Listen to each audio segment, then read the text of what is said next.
요즘에는 가장 큰 할인 혜택을 받을 수 있는 방법, 이게 진짜 좋은 팁인 게 후회 안 하는 부분 중에 그래서 사실 결혼식 때 너무 힘들었거든요. 단 한 번뿐인 촬영인데 완벽한 샷을 망칠 순 없잖아요.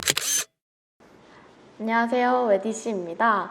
오늘은 올해 3월 청주에서 결혼하신 신부님을 모셔봤는데요. 각종 결혼 꿀팁과 그리고 비용까지 정리해서 안내 드릴 테니까 오늘도 재밌게 봐주세요. 안녕하세요. 네, 오늘 와주셔서 너무 감사합니다. 네. 먼저 자기소개 한번 부탁드립니다. 네, 저는 개인 일상과 주말 부부의 신혼 일상을 영상으로 담고 있는 차분 지수입니다. 반갑습니다. 네, 반갑습니다. 결혼식을 작년이죠. 2022년 5월에 준비를 시작을 해서 올해 23년 3월에 결혼식을 올렸습니다. 9개월에서 10개월 정도 준비를 했어요. 로망은 결혼식 하기 전에는 없었고 오히려 이제 결혼을 하겠다 마음 먹어서 뭐 신혼여행은 조금 투자를 하고 본식 드레스는 꼭 입고 싶은 걸 입자 이런 정도의 로망은 살짝 있었어. 비용 관련해서 가장 잘 썼다 하는 항목. 일단 첫 번째는 웨딩 촬영이었던 것 같아요. 제일 기대를 많이 했고 그리고 결과물도 기대했던 거 이상으로 만족스럽게 잘 나왔기 때문에 웨딩 촬영이 일단 가장 첫 번째였고요. 그리고 두 번째는 사회자님. 신경을 안 쓰시는 분들도 있고 저처럼 신경을 많이 쓰시는 분들도 있긴 한데 그날의 분위기를 사실 좌지우지하는 게 진행자예요. 그러니까 진행을 얼마나 부드럽게 해주시는지 아니면 돌발 상황이 발생을 해도 그거를 유연하게 잘 넘겨주시는지가 되게 중요를 하거든요.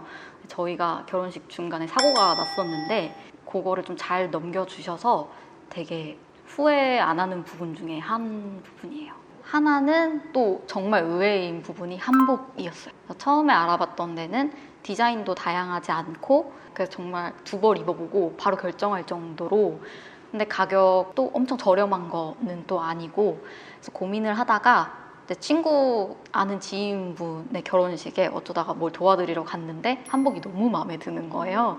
알아봤더니 청주에 있는 업체라고 해서 바로 바꿔서 갔는데 정말 제가 원하는 그 분위기에 한복이 있었고 또 특히 신랑 위주의 한복이 다양하게 있어서 좀 선택폭도 넓었고 분위기를 일단 제 마음을 확 잡았습니다. 그래서 남편이랑 둘이 결혼식 끝나고 얘기했던 게 진짜 의외로 만족했던 부분이 한복이었다 이렇게 얘기를 하고 있어요. 저는 개인적으로는 아까웠던 부분은 없어요. 이게 좀 다르게 들릴 수도 있겠지만 비용을 예산을 막 정해놓고 시작을 한 거는 아니지만 그래도 어느 정도 제가 아까 말씀드렸던 선을 좀 정했어요. 근데 그 선을 비용의 선을 둔 건 아니고 내가 어느 정도 선에서 만족할 수 있는지 아니면 조금 아쉬움이 남을 수 있는지에 대한 판단을 좀 먼저 기준을 세워놓고 그 다음에 업체 선정을 하면서 가격 비교를 했어요.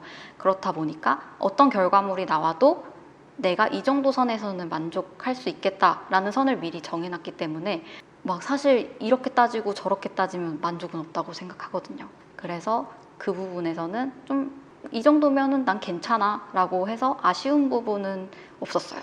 이게 진짜 좋은 팁인 게 본인 기준이 없어서 계속 왔다 갔다 하다 보면 또 가격적인 면에서 맞아요. 흔들리게 되는데 근데 사실 기준이 세워지기가 쉽진 않죠. 처음 하는 거고 이렇게 큰 행사를 뭔가 직접 준비할 일이 없잖아요, 살면서.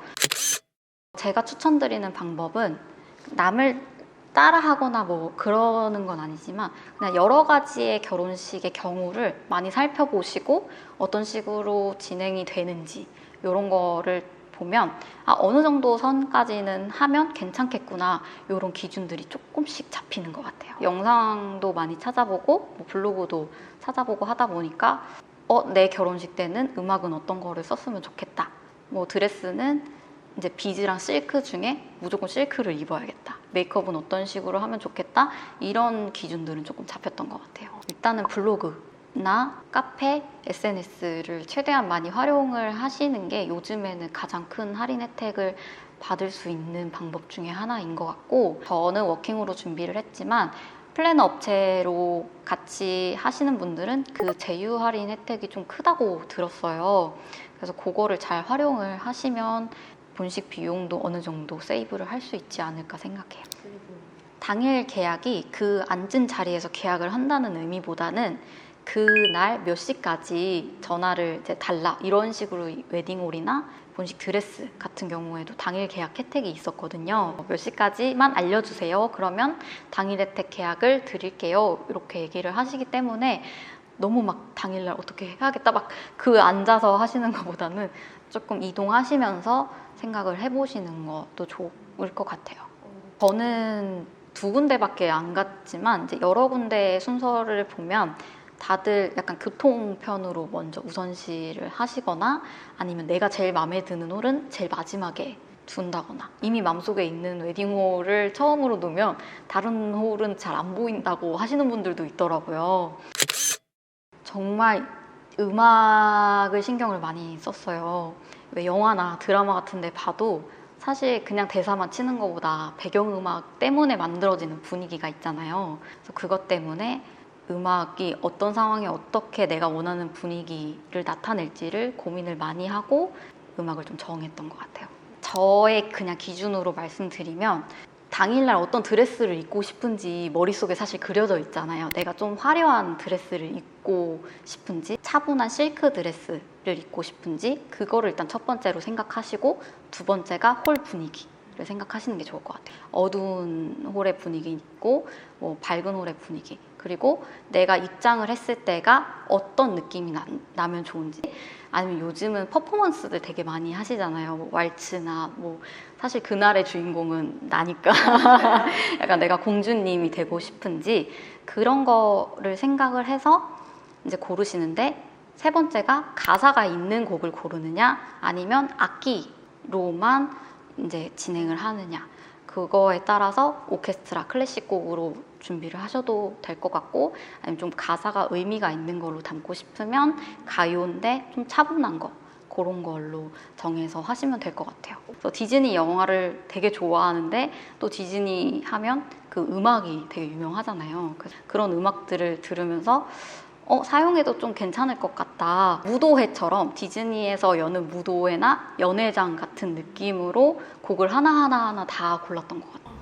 정말 신경을 많이 쓰셨던 부분인 것 같아요. 음악은 정말 신경 많이 썼어요. 그래서 이 부분에 맞춰서 사회자님도 사실 그렇게 전체적인 컨셉을 사실 정하고 시작을 했어요. 웅장하면서도 차분하고 잔잔한 결혼식. 그래서 축가랑 축주도 제가 다 골랐거든요.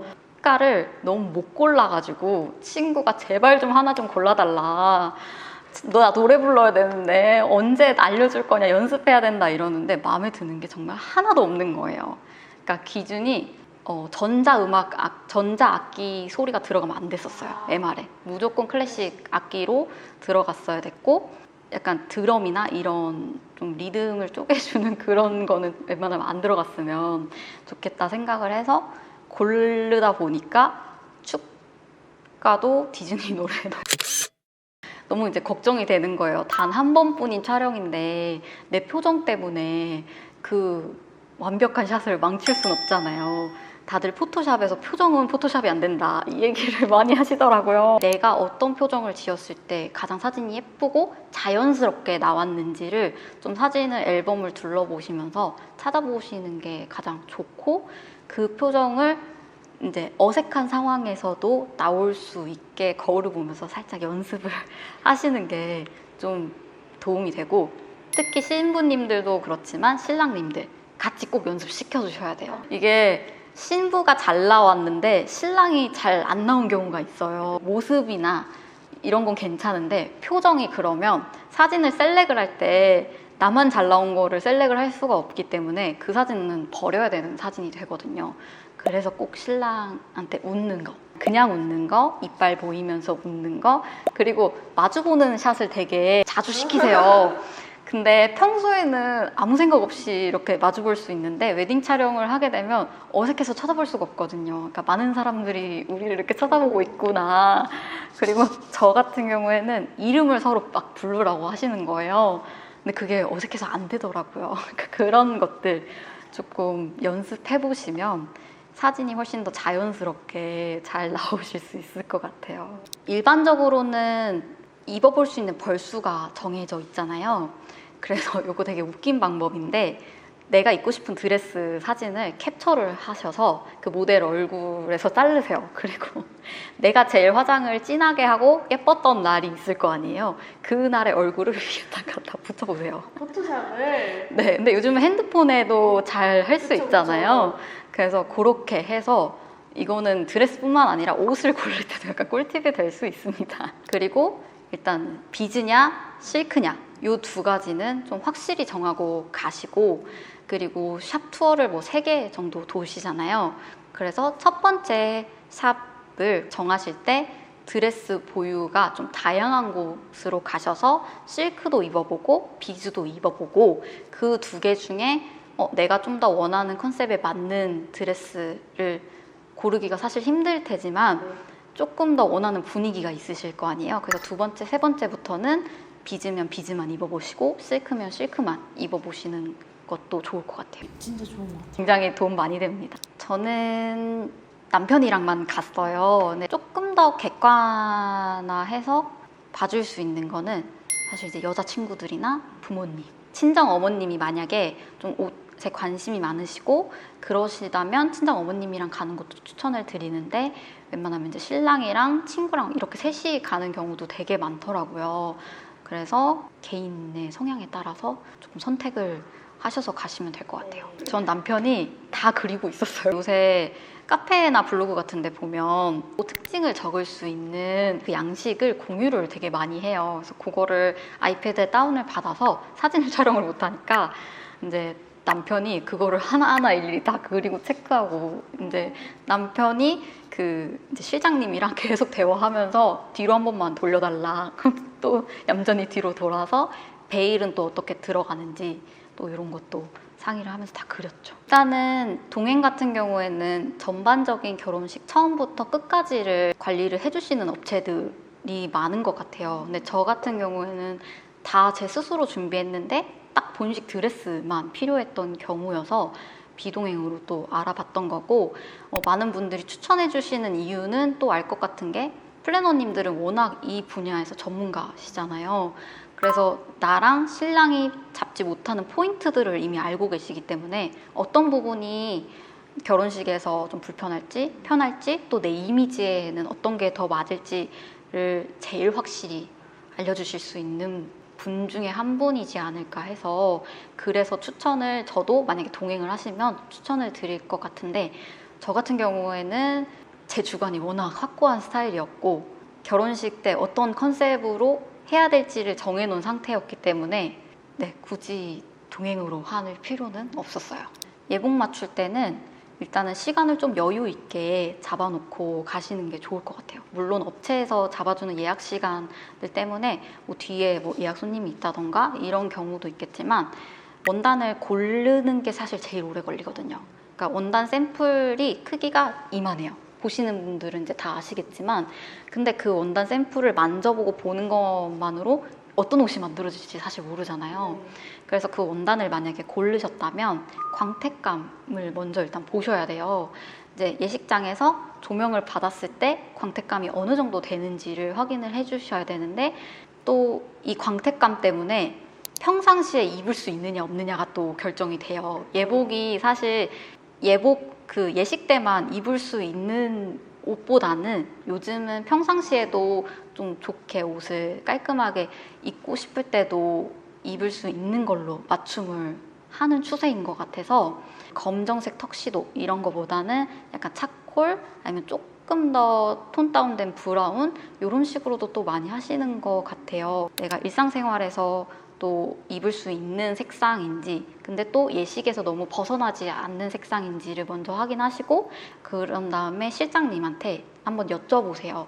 혹시 지금 이 원단으로 만들어진 샘플 위에 자켓이 있는지를 확인을 하시면 대부분 있어요.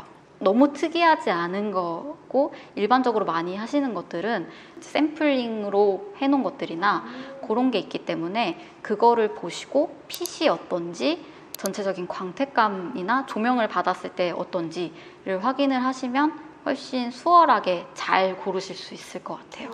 청첩장 보내실 때는 저는 웬만하면 전부 친한 친구들이랑 많이 만났고 조금 그런 경우에는 사실 청첩장을 안 보냈어요. 좀 부담을 주는 것 같아서 저도 미안하고 상대도 받았을 때 미안한 경우가 생길 수 있을 것 같아서 이것도 그냥 저만의 방식이고 누군가는 이거가 안 맞다고 할 수 있겠지만 좀 멀어지고 그런 친구들한테는 보내지 않았어요. 좀 마음이 무거워서 연락을 안 했는데 SNS 상에는 계속 준비하는 과정을 제가 올리다 보니까 먼저 연락을 왜 연락을 안 했는지에 대해서 좀 설명을 해주고 먼저 연락 줘서 너무 고맙다고 하고 모바일 청첩장으로 전달을 했던 것 같아요. 그럴 때도 저도 기프티콘이랑 같이 보냈던 것 같아요. 너무 신경 써줘서 고맙다 이렇게 해서 작은 커피라도 하나씩 보냈던 것 같아요. 저희는 웨딩 박람회는 딱 한 번만 다녀왔어요. 사실 목적을 좀 두고 갔기 때문에 다른 곳을 더 가지 않았었던 이유도 있었고 딱 신혼여행이랑 예복만 알아보려고 갔는데 제가 원하는 업체가 리스트가 있는지를 보고 갔기 때문에 다른 곳은 굳이 가지 않았던 것 같고 또 이제 가서 확인하셔야 될 부분은 계약금을 만약에 걸잖아요. 근데 무료로 취소가 가능한지 꼭 확인하시고 계약을 하시는 게 제일 좋을 것 같아요. 무료 취소가 가능하고 그 기간은 얼마나 되는지를 확인을 하시고 그래야 내가 거기에다 계약금을 걸어 놓고도 다른 곳에 뭐 박람회를 한 번 더 가던 아니면 그냥 서칭으로 알아보던 더 좋은 혜택이 있거나 이러면은 거기로도 선택을 할 수 있는 폭이 넓어지는 거기 때문에 꼭 하고 싶은 것들이 뭔지를 정해놓고 가시면 박람회에서도 그렇게 크게 힘들 부분은 없는 것 같아요.